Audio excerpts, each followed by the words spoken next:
Hi guys, this is Ratchet Throw, and we are playing Criminal Case Without Past. And we are going to case number 45, and I'm going to see crazy people now because I'm going to asylum. Wait, what's the case called? I didn't see. Alright. Well, Terror between witches and vampires, Group Chaplain is shaping out to be the strangest place we've investigated thus far. Not to mention the devious devil looking in the background, making murders look like supernatural events.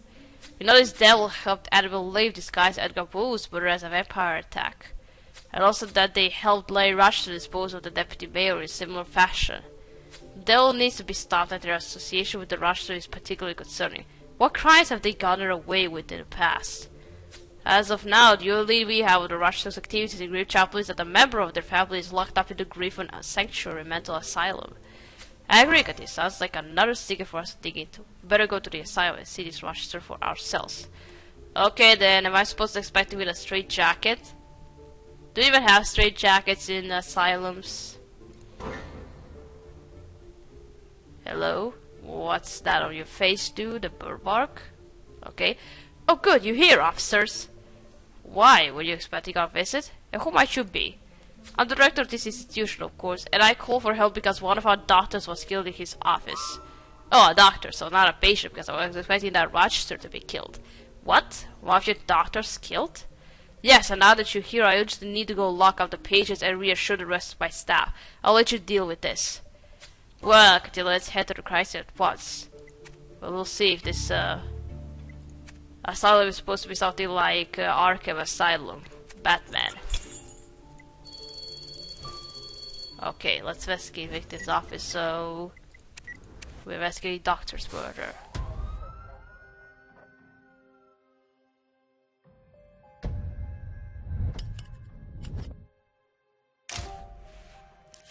Wait, what happened? I think he was electrocuted because I see. Did you see how his hair is flying? I think electrocution killed him. But do they have something to electrocute patients in those asylums? Because Harley Quinn was something happened to her that she became Harley Quinn now.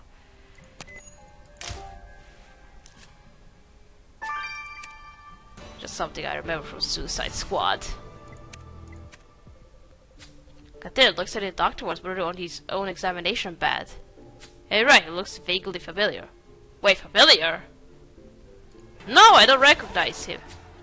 Oh, it's this guy. I completely forgot about him. So that was back in Sinner's End. So good memory. That's Dr. Ewan Blackmore. When we last saw him, he was a physician in Sinner's End, and he was a doctor, and he was curing those prostitutes, but he didn't give them anesthesia, so he was torturing them. But we'll see what it was here in Sanctuary. Cecil let his job at the Molly Rose for a post here at Griffin Sanctuary, but to no good end. Between the burn marks of his templates and his hair standing on end, it looks like he was electrocuted to death. Good point, the marks looked like electrical burns. And indeed, there was an electroshock therapy helmet next to the body. To say the victim was killed with his own electroshock therapy machine. Well, yeah, I was right. They have that in asylums. Taking a sample of that stay on the machine's helmet might lead us to the killer. It's possible the victim's back. Excellent idea. Let's search for clues. Good, we came to Griffin Sanctuary to search for information about the devil, but then we'll have to wait until we solve this murder. Okay, electroshock killed you.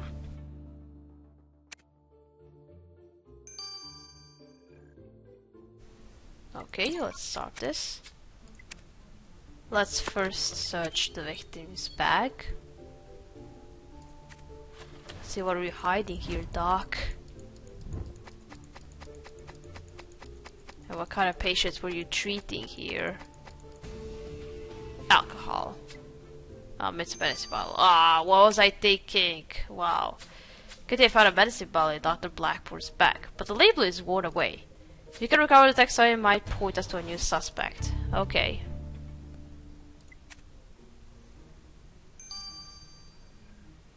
Now the electroshock helmet. That could be a murder weapon already, right? Let's see what's this stain about.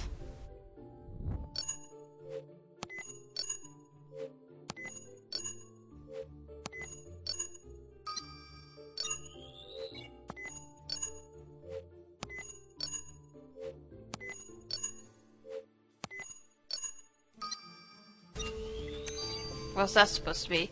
Look at this, let's steal collect from the electric helmet is about to give us a lead on the kill. Let's get to Viola. Okay.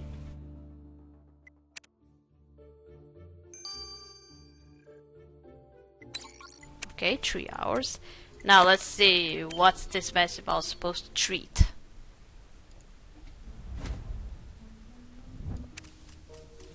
Eat me, prescribed to Alice Riddle. Oh. Good, yeah, but you are to prescribe this medicine to one Alice Riddle. Since Alice was Dr. Blackford's patient, let's see what she can tell us about him. Oh, she's a kid. What? And she's in the asylum. So, what am I supposed to expect from her? 12. Only 12. Hello, are you here to invite me to a tea party? No, not quite. I wasn't aware Griffith's actual patients could be so young. My parents went into the sky a year ago, but my animal friends kept me company, and then the doctor said I should come to live here. Miss Riddle, we know you knew Dr. Blackmore. He was hurt in his office today. Yes, I heard. Maybe it was a giant caterpillar who chewed him up. I have warned him. The giant caterpillar is kind, really, if you make friends with it. But I even get along well with the grizzly chomp and the snooze-a-booze mouse. Wow. Right, but what can you tell us about Dr. Blackmore? Dr. Blackmore was a bit dull, but he took us out to the garden every day, so that was nice. The garden, you say? I agree with you. That should be the next place we look. I think she is a bit, you know.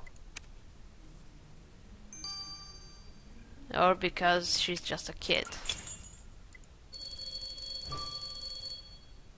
Alright, anyway, let's just investigate the garden.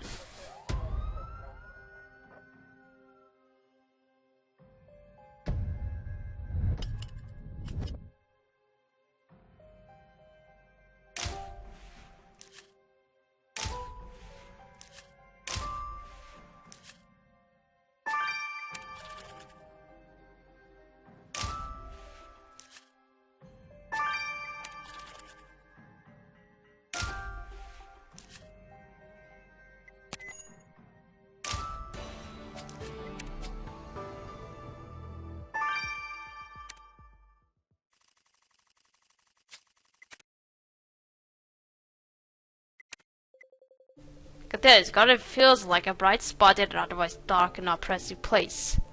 Anyway, I agree, the investigation continues. We should lock this notebook and put this top of your back together. Okay.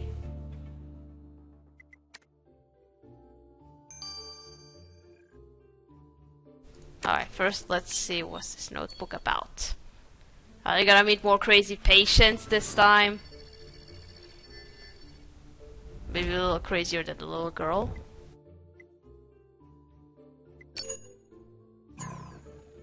What? It's not, but it fitted well.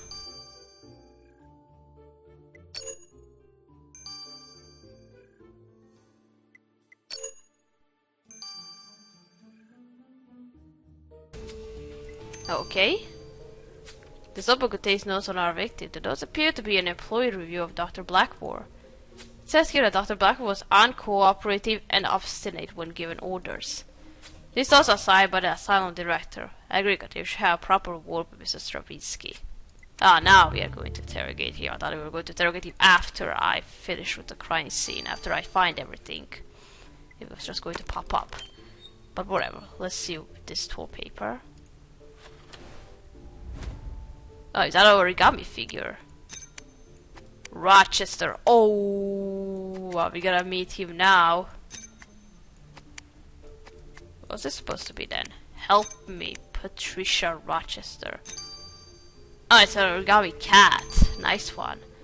Got this, origami cat, your repair bears a message signed by Patricia Rochester. This must be the Rochester who is a patient here at Griffith Sanctuary, and her message says, help me. Do you think she's in danger? Let's talk to Miss Rochester right away. Maybe she's just trapped in this place. Maybe. Okay, let's go talk to... I don't like him, how he looks like. I think he looks a bit creepy, so... Mr. Stravinsky found your notes of Dr. Blackmore. You seem to have a poor opinion of him. No, you misunderstand. I had to give constructive criticism, but Dr. Blackmore was one of my better recruits. Blackmore agreed with me that our policies here are too lax, and now tragically he has suffered for it. If it weren't for pesky regulations, I'd have the patients permanently restrained and sedated, and they would receive their nourishment through feeding tubes. That sounds barbaric. I say it would offer extra protection for staff and give patients a calm atmosphere to heal their psychic wounds. Well, Mr. Visky, we don't agree with your idea of a calm atmosphere. Let us know if you think of anything else that could help our investigation. Okay. I don't like this guy. No. Hello, Patricia. And who are you supposed to be? Which Rat? What are you supposed to be? Rochester family, a mother? Let's see. The pelagic currents are strong today. They have brought me guests. And a lifesaver, perhaps. Mrs. Rochester, we found this message you wrote. You were asking for help? We are all drowning here. Castaways caught in life's undertow. The patients cling to each other and wave each other down. I waited with the death, Neptune's benevolent queen, but I too long for freedom. Okay, well, Inspector and I are actually investigating the murder of Dr. Blackmore. Can you tell us? Oh, I don't bother to know the doctor's names. They're just a blue mass of lost souls falling through this underworld like so many tuna white coats. But you, Inspector, I like you. Come and see me again. We have troubles together. Just don't tell the doctors. No, I'll come here if I need you to tell me something about the investigation. Not like a friend, no. Well, I can't say Dr. Rochester was particularly useful. And whatever we owe to find out about Rochester dealings in Green Chapel, she's unlikely to tell us. I don't think she's gonna tell us. Let's see what happened to the doctor. Did you know that electroshock therapy is used to induce a seizure in the patient? Well, I know they use electroshock therapy here in asylum, so they say when it's done correctly, it can actually have beneficial results. Wonderful, Dick, but what can you tell us about our electroshock victim? Well, judging by the state of his body, he was left in a machine for a very long time and exposed to dangerously high voltage. Under such circumstances, the electricity causes tissue damage in the brain, effectively frying it. Dr. Blackwell also bit his own tongue in the process, which accounts for the blood on his mouth. The killer left smudges of plant fertilizer on the victim's wrist, presumably from holding him down. This tells us that you killed Gardens. Katia, I'm confident we'll catch this killer green-thumbed and red-handed. That's right. So electrocution killed you. Well, we knew that already, so but why? I'm just saying it. Hello, Will. What can you tell us about the sample Katia took from the electroshock helmet used to kill our victim? Most of the sample was conducted in gel using electroshock therapy procedures, but there are substances in the sample that belong there. Mushroom cells. It doesn't seem like a standard item for a laboratory. Indeed, your killer must have transferred the mushroom sauce onto the helmet when putting it on the victim.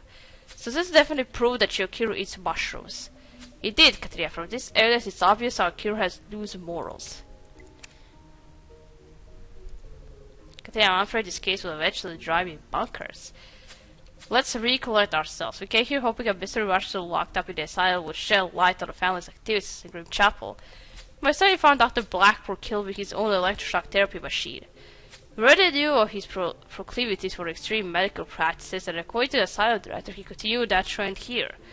Could one of his patients have snapped and killed him? Meanwhile, we did find Patricia Rochester, but she turned out to be most unreliable, and we are still unsure of where she fits into the Rochester family tree. Hello again, Inspector. I came to tell you a very important secret. Yes, Miss Riddle? What is it? I know someone who saw Dr. Blackmore get hurt. Is it, or are you just imagining things?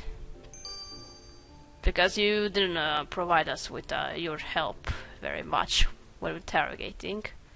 But whatever, we'll see. We're gonna start here, we're gonna continue playing in chapter 2. So, thank you for watching. Don't forget to like this video, and I'll see you again. Goodbye!